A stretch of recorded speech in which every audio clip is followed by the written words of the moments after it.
Today, I'm really pleased to be joined once again by my old friend Richard Donnel, who's some research director at Zoopla. And it's been quite a while since we talked. Richard, I think it was October, wasn't it?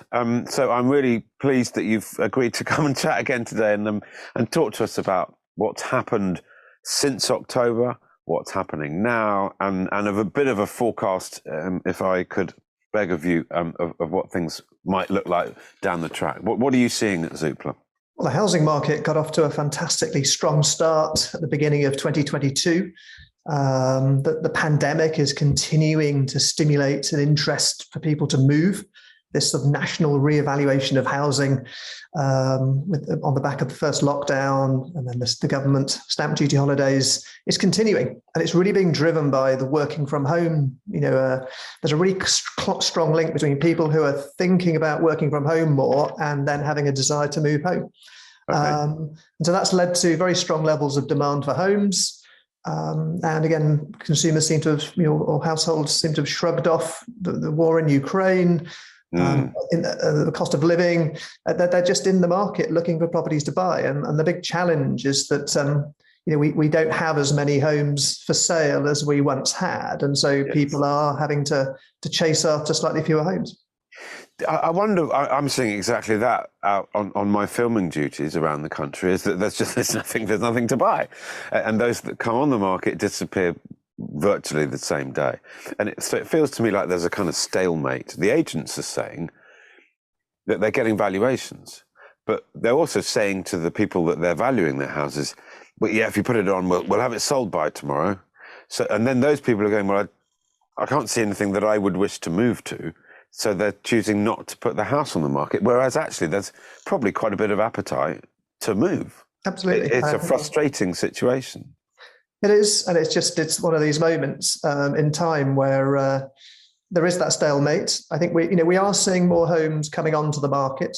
In fact, the flow of homes onto the market is actually at a sort of normal level. It's just that we've got abnormal levels of interest to buy property. That's the real difference. So we have a very high, we've got levels of demand. We're seeing it on Zoopla, the amount of people expressing an interest in buying property is the same as it was when Rishi Sunak announced the stamp duty holiday extension in 2021.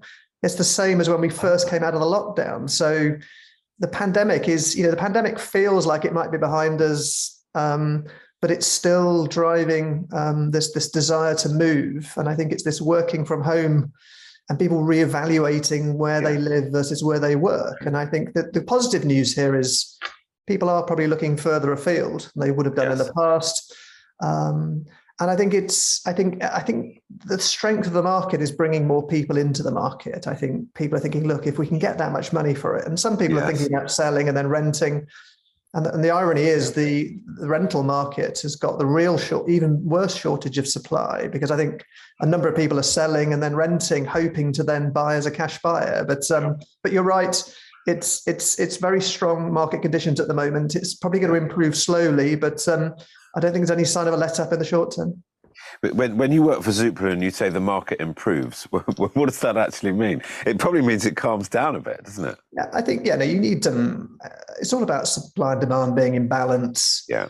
And I think we just have very, and again, look, I think we almost underestimate the pandemic. We've all sort of got used to it. But I mean, that was a huge disruption to our daily life, our economy. And so when you sort of hit consumers and households with that scale of change, you shouldn't be surprised there's a knock-on impact in it. And it certainly wasn't going to be all over in a year. So I think what everyone would love, consumers, house builders, estate agents, is just, a bit more supply coming onto the market. And so just more balance between buyers and sellers. Are you seeing people are moving further? And therefore the concentration of the market is spreading out across the country? Yeah, that is happening. So, where people would have looked for a certain commute or a certain distance, it is extending. I think the historic stats are that 80% of people move less than 7 miles from where they live today. So typically people stay within certain catchments. But I think, especially for the people who are not in work, they're probably looking further afield to sort of relocate from where they are to somewhere else.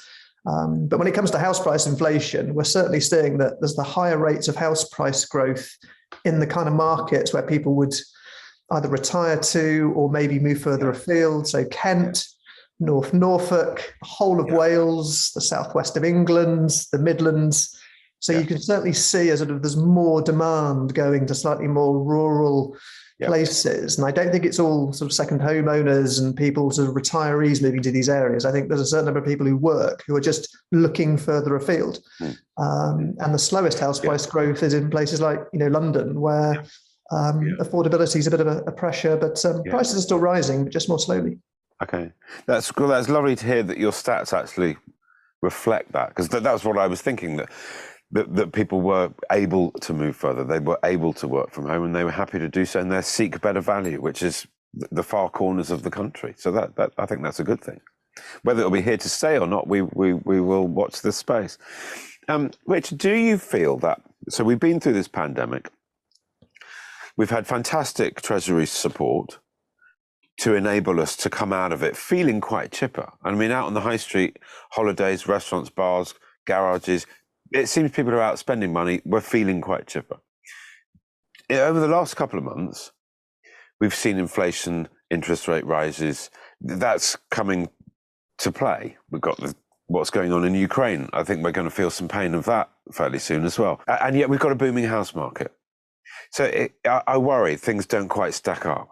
Maybe we shouldn't be feeling quite as economically, financially chipper as we are. What's your take? No, it's a really good question. It's sort of a question we're dealing with or thinking about all the time. I think there's two sides to the cost of living and higher mortgage rates. If we start with mortgage rates, I mean, the average mortgage rate at the end of last year was about 2% for someone buying a property. Yeah. People are saying rates are going to go up towards 3% by the end of this year. I don't think that's going to have a big impact on the buying power of new buyers because of about 5 years ago, the Bank of England introduced mortgage affordability testing. So anyone who's bought a home in the last 5 years had to prove to their bank they could afford a 6 or 7% mortgage rate, even though they were paying 2%. Okay. So the housing market's almost been operating as it has been. We're paying 2% mortgage rates, but it's almost, we can't get a mortgage unless we can prove we can pay a higher rate. So there's a lot of inbuilt resilience to increases in mortgage rates, but they will have an impact on buying power. They're probably one reason why the housing market's going to slow over the next year or so. So that's the mortgage rate side. And then for anyone with a mortgage, the vast majority of today's mortgagees are on a 2, 3, 4, 5 year fixed rate deal. It's going to take much longer for any increase in interest rates to sort of impact those with a mortgage. I think the cost of living is probably going to hit renters and those on lower incomes more. So when you look at what proportion of people's income is spent on fuel bills, food, petrol and diesel, it's the people on the lower incomes who allocate a lot more of their earnings to those things that are seeing a big high inflation. So the squeeze is probably going to hit renters and those on lower incomes more than it is those on the sort of middle to upper end of the distribution. But we've seen just recently that retail sales numbers are starting to fall. People are starting to probably cut back. We've seen a drop in Netflix subscriptions. So I think consumers are just going to sort of tighten their belts. And I think the trade-off here is how strong is that burning desire to move and your financial position, which is obviously really, really important. And so I think the cost of living and higher mortgage rates are just going to start to dampen demand, and they're going to sort of cool off demand. And this should hopefully lead to the housing market just becoming just a little bit more sustainable in terms of the level of activity. And I think that's probably a positive. Very interesting. Looking at the rental side, because if people can't buy or don't feel like now is the right time to buy and they wish to rent, as you said earlier, the rental market is actually tighter than the sales market. There's so little out there. Are you seeing a lot of ex-rental properties are now being sold by investors who have grown, who can't make the numbers stack up? The new tax regimes and what have you, it's become a lot more challenging for an investment property to be financially viable. Are you seeing those being sold off? Yeah, there's definitely been an increase in the number of homes that were rented being sold. And again, if an investor's going to make a rational decision, so there's over the last 5 years, you're right, the whole landscape around tax and regulation of being a landlord has got a bit tighter. And so I think landlords are sort of thinking about, well, what's my portfolio look like? Is this the right type of property? Actually, should I be taking advantage of this very strong sales market to, take capital gains? So any landlord sitting on huge capital gains, and where the running costs might be a bit hard to rent, there's a big expenditure coming up, you're probably much better off to sell that into the sales market and then either buy another property or pay down your mortgages on your other buy-to-let. So it's just a sort of rationalization of the rental market happening at the moment. But when you actually look at from a buy-to-let investor's perspective, I mean, the strength of the underlying cash flow from being a landlord is very attractive. So I think, if you buy the right properties in the right areas, then there's still a really strong case for buying property to rent out. But it's all about, you need to put in a 25% deposit. And there is some more regulation coming. I mean, the big one that's coming is that it hasn't been announced just yet, but there's a consultation underway, which is, your rental property has to be an EPC C rated for you to rent it out. And so, quite a lot of landlords with homes already are going to have to invest in those properties to get them up to a C if they're not at a C already on an EPC rating. So that's probably going to lead to a little bit more exiting of landlords from the market. But equally, for new landlords thinking about the right property to buy, it's still an attractive prospect. But what about the fact that the rent that's collected on an investment property, you're now going to be charged like that's income, regardless of the costs of running that property?